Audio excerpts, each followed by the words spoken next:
Semangat pagi, pagi, pagi. Perkenalkan, nama saya Riamita Safrianti Agrifa Baru Ginting dengan NIM 2311101088. Nah, di sini besar hormat saya kepada Bapak dosen yang telah melihat tugas saya dan besar terima kasih juga buat teman-teman yang telah melihat video saya. Di sini saya akan menjelaskan tentang pengenalan komunikasi data ataupun ilmu yang tentang komunikasi data yang telah saya dapatkan pada satu semester ini. Nah, di sini pertama-tama saya akan menjelaskan tentang apa komunikasi data. Komunikasi itu adalah salah satu cara interaksi ataupun salah satu cara untuk ataupun salah satu yang dilakukan oleh manusia dengan manusia lainnya ataupun lebih biasanya. Nah, ataupun di sini pada komunikasi data ini di sini dijelaskan dengan komunikasi data adalah proses pengiriman ataupun penerimaan dan pertukaran komunikasi ataupun informasi dalam bentuk data ataupun bit antara dua ataupun lebih perangkat elektronik. Nah, hal tersebut terjadi melalui saluran komunikasi seperti kabel listrik, yaitu seperti kabel fisik, komunikasi radio, ataupun jaringan komputer yang memungkinkan data untuk bergerak dari salah satu tempat ke tempat lain dengan cepat dan efisien. Nah, parameter komunikasi data. 1. Tujuan atau penerimaan harus benar. Nah, di sini di nomor 1 ini parameter komunikasi data itu memaksudkan untuk memastikan data terkirim kepada alamat dan tujuan yang sangat tepat, dan nomor kedua yaitu data tidak boleh diubah, yang dimana data yang dikirimkan harus tiba di tujuan tanpa ada suatu perubahan ataupun kerusakan ataupun perbedaan pada data yang alias yang dimana datanya itu harus utuh, dimana dikirim utuh, maka di situ sampainya kepada suatu perangkat lainnya itu juga harus sama sepertinya semula dan harus utuh. Nah, dan yang ketiga yaitu waktu pengiriman ataupun delay. Waktu pengiriman yang dibutuhkan, yang dimana di sini waktu penerima yang dibutuhkan untuk mengirim dari data dari sumber yang pertama ke sumber yang selanjutnya ataupun sumber tujuan. Nah, yang keempat, jitter ataupun variasi latensi. Jitter adalah waktu kedatangan dari paket data antara delay pertama dengan delay kedua, yang dimana maksudnya dimana delay itu mungkin bisa lebih dari satu dikarenakan salah satu cara ataupun jalannya itu ataupun step by stepnya itu ada yang bermasalah jadi delay, dan semua itu dihitung menjadi jitter. Nah, komponen yang ada pada hasil data. Yang pertama, data yang berupa teks, gambar, audio, dan video. Nah, dan yang kedua, pengirim ataupun sender. Yang ketiga, penerima ataupun receiver.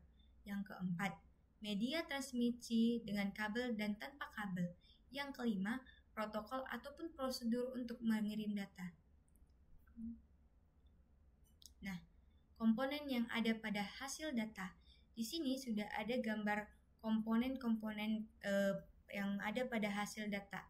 Yang dimana tadi seperti saya maksud tadi ataupun yang sebelumnya saya bacakan, yang dimana di sebelumnya itu ada data yang berupa teks, gambar ataupun audio ataupun video, pengirim ataupun sender, penerima ataupun receiver, dan media transmisi dengan kabel dan tanpa kabel, dan yang terakhir adalah protokol ataupun prosedur untuk mengirim data. Yang dimana di sini ada protokol, di sini ada pengiriman ataupun sender. Nah, di sini adalah alur ataupun jalan untuk menuju protokol ataupun receiver dari pengirim ataupun penerima, yang dimana di tengah-tengah ini ada teks ada yang atau teks itu yang disebut dengan contohnya itu chat kita, nomor kita, foto kita, video kita ataupun voice note yang kita kirimkan kepada penerima tersebut. Nah, di sini alat ataupun mediumnya itu dipakai menggunakan wireless ataupun tanpa kabel, dan bisa juga dengan wireless. Di sini mediumnya itu bisa digunakan melalui wireless tanpa kabel ataupun wireless menggunakan kabel. Nah, aliran komunikasi data. Di sini ada 3 aliran komunikasi data, yang dimana ada simplex, half duplex, full duplex. Nah, dimana simplex itu di sini ada komunikasi yang berjalan, yang dimaksud dengan komunikasi yang berjalan satu arah. Contohnya itu radio, TV, dan monitor. Dan yang kedua itu ada half duplex, komunikasi yang berjalan secara 2 arah, tetapi tidak dalam waktu bersamaan. Contohnya walkie-talkie. Dan ketika kita mengirim voice note, nah dimana kita pas mengirim itu tidak langsung dapat didengar ataupun diterima, tapi harus melalui dengan medium terlebih dahulu. Nah, dan memiliki delay, dan baru bisa penerima itu mendapatkan informasi yang kita kirimkan. Nah, dan yang ketiga itu adalah full duplex, yang dimana komunikasi yang berjalan secara 2 arah dalam waktu yang bersamaan, dimana contohnya itu ada telepon, video call, ataupun mungkin siaran langsung mungkin termasuk. Nah, dan berikutnya itu adalah model komunikasi data. Di sini model komunikasi data itu ada 2, yang dimana ada OSI layer dan TCP ataupun IP. Nah, Open System Interconnection ataupun OSI itu diciptakan untuk memahami dan memandu komunikasi data antar sistem komunikasi melalui jaringan. Model ini terbagi menjadi 7 lapisan. Sedangkan TCP/IP itu ataupun Transmission Control Protocol Internet itu ataupun disingkat dengan TCP ataupun IP adalah kumpulan protokol komunikasi untuk menghubungkan perangkat ke perangkat lainnya dalam jaringan internet. TCP ataupun IP juga digunakan sebagai protokol komunikasi dalam jaringan pribadi seperti internet dan extranet. Nah, di sini adalah OSI layer. OSI layer itu seperti yang sebelumnya saya jelaskan, di sini akan saya jelaskan secara lebih identifikasi lagi, yang dimana dalam software engineering ataupun model OSI berguna untuk memecahkan masalah jaringan dan memahami bagaimana komponen jaringan berinteraksi satu sama lain. Dalam proses komunikasi data, setiap lapisan dalam model OSI memiliki tugas dan fungsinya masing-masing. Nah, model ini terbagi menjadi 7, teman-teman. Ada mulai dari physical layer yang berhubungan dengan medium transmisi data seperti kabel ataupun gelombang radio, sampai ke application layer yang berinteraksi langsung dengan software milik end user. Nah, 7 lapisan OSI layer. Apa aja sih 7 lapisan OSI layer itu? Yang pertama, physical layer ataupun fokus pada medium komunikasi fisik dan teknologi untuk mentransmisikan data melalui medium tersebut. Layer ini mencakup standar dan untuk teknologi seperti Bluetooth dan NFC. Physical layer juga menangani konversi data yang menjadi aliran bit dan kemudian dikirim menjadi medium seperti kabel atau gelombang radio, yaitu di lapisan paling pertama, teman-teman, yaitu physical itu paling bawah. Nah, yang kedua itu ada data link layer yang bertanggung jawab untuk menghubungkan 2 mesin dalam jaringan. Lapisan ini mengelola frame data melalui kontrol aliran dan deteksi kesalahan. Salah satu contoh standar yang digunakan data link layer adalah Ethernet. Nah, lapisan itu berada pada bagian lapisan kedua yang di sini. Nah, dan yang ketiga ada network layer yang menangani konsep seperti routing, forwarding, dan menangani IP address. Lapisan ini juga dapat mengelola kontrol aliran. Utama pada network layer adalah Internet Protocol v4 ataupun IPv4 dan IPv6 protokol. Nah, lapisan ini berada pada ini yang ketiga, teman-teman. Nah, dan untuk lapisan keempat ada transport layer yang bertujuan untuk memastikan paket data tiba dengan urutan yang benar tanpa kehilangan ataupun kesalahan. Proses ini termasuk kontrol aliran dan deteksi kesalahan, yang dimana pada yang warna kuning, dan lapisan tersebut adalah lapisan keempat dari bawah, teman-teman. Nah, yang kelima, session layer yang berfungsi untuk koordinasi jaringan antara dua aplikasi yang berbeda dalam satu sesi nih. Lapisan ini mengelola awal dan akhir dari koneksi aplikasi dan konflik sinkronisasi, yang dimana letaknya tuh pada ini session, teman-teman, yang warna merah dari bawah itu lapisan kelima. Nah, dan yang keenam itu adalah tujuan dari presentation layer adalah menangani sintaks dan struktur data itu sendiri. Proses ini termasuk enkripsi dan deskripsi data serta kompresi data untuk meningkatkan kecepatan dan efisiensi komunikasi. Nah, dan yang ketujuh itu ada application layer yang berfokus pada jenis aplikasi dan metode komunikasi yang distandarisasi. Misalnya nih, web browser yang menggunakan HTTPS, sementara klien email menggunakan protokol seperti POP3 dan SMTP. Nah, lapisan ini adalah satu-satunya lapisan yang berinteraksi langsung dengan data user, yang dimana letak itu paling atas, teman-teman. Nah, keempat, lapisan TCP ataupun IP. Nah, di sini ada 4 lapisan, yang dimana ada dari network, internet, transport, dan application. Nah, yang pada lapisan pertama itu ada layer TCP ataupun IP. Yang ini adalah lapisan ini berada pada paling dasar dan terhubung langsung dengan penggunanya agar lebih mudah dipahami. Layer ini contohnya ada pada aplikasi yang sering digunakan pada komputer.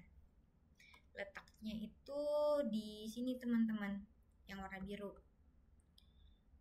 Nah, sedangkan lapisan kedua adalah lapisan yang ini adalah lapisan transport layer. Lapisan ini digunakan sebagai jembatan transportasi agar data dapat dipindah dari komputer satu ke komputer yang lainnya. Nah, lapisannya itu yang kedua, berarti yang warna hijau, internet, dan kedua dari bawah. Yang ketiga, lapisan selanjutnya yaitu adalah network layer yang berada di atas lapisan transport. Di lapisan network, protokol dari lapisan transport kemudian dikonversi hingga berubah menjadi IP address, yang dimana letaknya itu ada pada yang nomor 3. Nah, dan yang nomor 4 adalah network interface, yang dimana lapisan terakhir itu lapisan ini terhubung dengan hardware pada komputer. Di sini komputer akan mengirim paket data menggunakan kabel ataupun tanpa kabel, teman-teman. Nah, di sini adalah model referensi OSI dan TCP IP, yang dimana kalau di OSI yang dimana dari referensi model OSI itu ada 7, sedangkan TCP IP itu ada 4. Nah, sebenarnya sama saja, tapi mereka itu memiliki perbedaan juga, teman-teman. Nah, di sini yang paling lapisan pertama ada physical, yang lapisan pertama pada OSI reference itu sama dengan network interface, dan data link lapisan kedua juga memiliki dan data link juga sama dengan lapisan kedua yang dimana yang sama dengan lapisan pertama, yang dimana bersatu di pada TCP/IP itu disebut dengan network interface. Nah, lapisan ketiga yaitu network. Sedangkan di TCP/IP itu disebut network juga, tetapi di lapisan yang kedua. Nah, dan yang keempat, lapisan keempat pada OSI yaitu transport, dan di TCP/IP itu juga tetap transport teman-teman, tapi dia tetap di lapisan keempat. Nah, sedangkan dengan di lapisan kelima yaitu session, dan lapisan keenam itu presentation, dan lapisan ketujuh itu application, yang kalau di TCP/IP itu menjadi satu yang disebut dengan application. Nah, berikutnya ada OSI dan protokol, yang dimana lapisan OSI itu yang pertama itu adalah physical, yang ada di sini yang pada lapisan pertama itu adalah physical, yang disebut juga dengan physical structure, yang dimana menggunakan coax, fiber, wireless, hoops, dan repeater. Nah, dan yang kedua itu adalah data link, ataupun di sini disebut dengan frames, yang dimana di sini menggunakan Ethernet, PPP, switch, dan bridge. Nah, dan yang ketiga itu network, yang dimana di sini disebut dengan package, dan menggunakan ataupun disebut dengan IP, ICMP, IPSEC, dan IGMP. Dan yang keempat itu ada transport, yang dimana di sini end-to-end ataupun end-to-end connection, yang di sini menggunakan TCP dan UDP. Nah, dan yang kelima itu ada session, yang dimana di sini yaitu disebut dengan scenes dan send to port, yang dimana di sini menggunakan APIS, sockets, dan WinSocks. Dan yang keenam itu ada presentation dan syntax layer, yang disebut dengan syntax layer, yang dimana di sini ditemukan dengan berbentuk SSL, SSH, IMAP, FTP, MPEG, JPEG. Nah, dan yang ketujuh itu adalah application ataupun tingkat terakhir, yaitu end user layer, yang disebut dan ataupun yang sering kita temui dalam bentuk HTTP, FTP, IRC, SSH, dan DNS. Nah, di sini saya akan membahas lebih lanjut dengan enkapsulasi dan dekapsulasi. Nah, enkapsulasi data itu adalah proses di mana beberapa informasi tambahan yang ditambahkan ke dalamnya. Yang enkapsulasi data yang menambahkan informasi protokol ke data sehingga transmisi data dapat berlangsung dengan cara yang benar, yang dimana informasi ini dapat ditambahkan di header ataupun footer data. Enkapsulasi ini bisa disingkat dengan menambahkan informasi ke sebuah paket saat paket tersebut berjalan kepada tujuannya. Yang berikutnya adalah dekapsulasi data. Dekapsulasi data adalah proses kebalikan dari enkapsulasi data nih, yang dimana secara panjangnya dijelaskan dengan informasi yang di enkapsulasi dihapus dari data yang diterima untuk mendapatkan data asli. Proses ini terjadi di sisi penerima. Data di enkapsulasi pada lapisan yang sama di ujung penerima, ke lapisan yang di enkapsulasi di ujung pengirim. Informasi header dan trailer yang ditambahkan dihapus dari data dan dalam proses ini. Nah, secara singkatnya itu bisa dijelaskan dengan dekapsulasi membalikkan proses dengan menghapus informasi sehingga data perangkat tujuan dapat membaca data asli. Nah, seperti dari sini nih teman-teman. Dari sini data dikirim masuk ke pada enkapsulasi, yang di sini masih berbentuk data, dan di sini itu dia masuk kepada application layer, dan dia berikutnya dia masuk kepada transport layer, masuk ke segmen, dan menjadi TCP/IP ataupun UDP header dan data. Nah, dan berikutnya itu mereka itu akan masuk kepada network layer yang disebut di mana di sini dengan paket.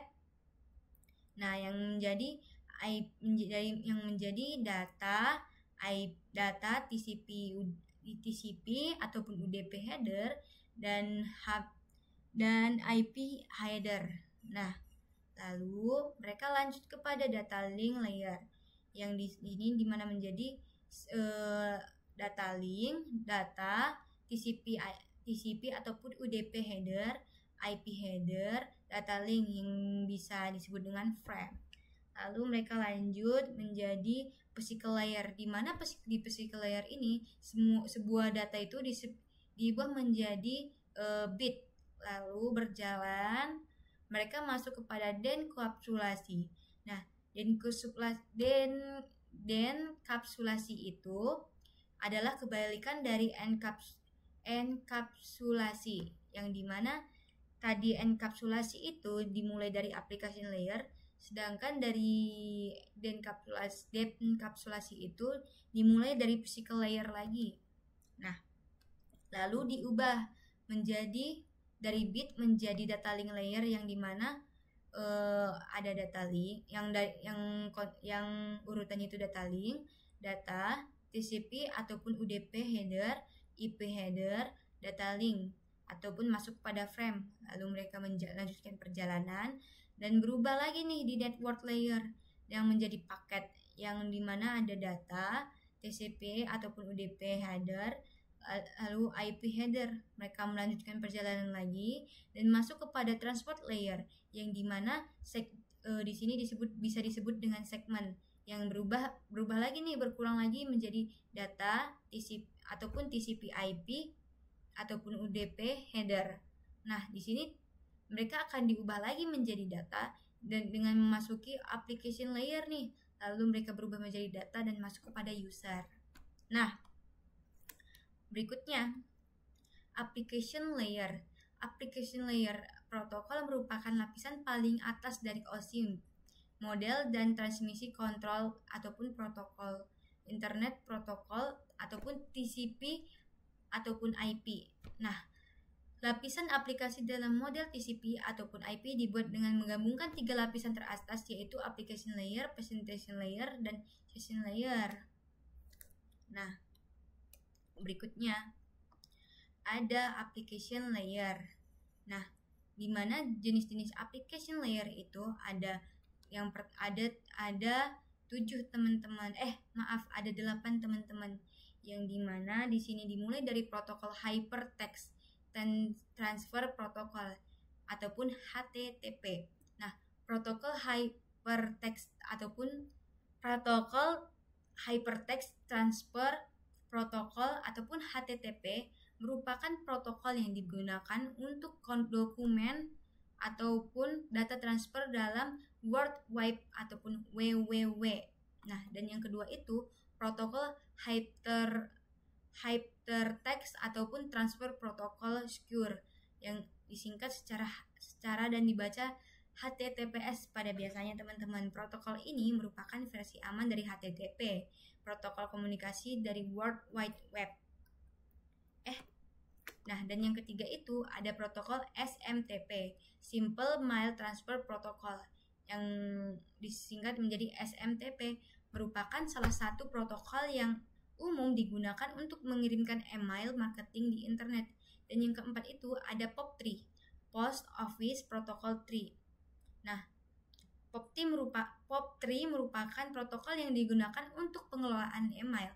POP3 berfungsi sebagai untuk mengambil email dari server email pengguna TCP port 110.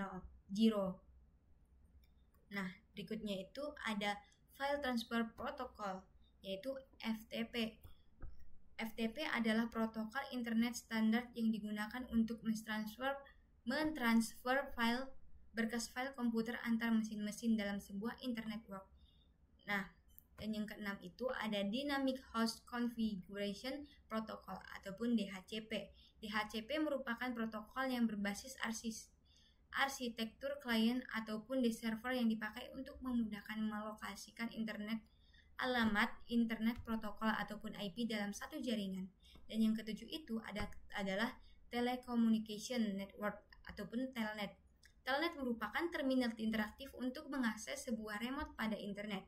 Protokol ini berfungsi untuk mengakses remote host melalui terminal yang interaktif. Dan yang terakhir ataupun yang ke-8 itu adalah Domain Name System ataupun DNS. DNS merupakan protokol yang berfungsi untuk memberikan sebuah nama bagi domain-domain tertentu yang berdasarkan IP address. Nah, dan yang terakhir itu adalah Domain Name System, yang dimana sistem nama domain ataupun DNS itu seperti buku telepon internet. Ini bisa membantu kita menemukan situs web dengan menerjemahkan nama yang mudah diingat seperti www.example.com. Nah, www.example.com.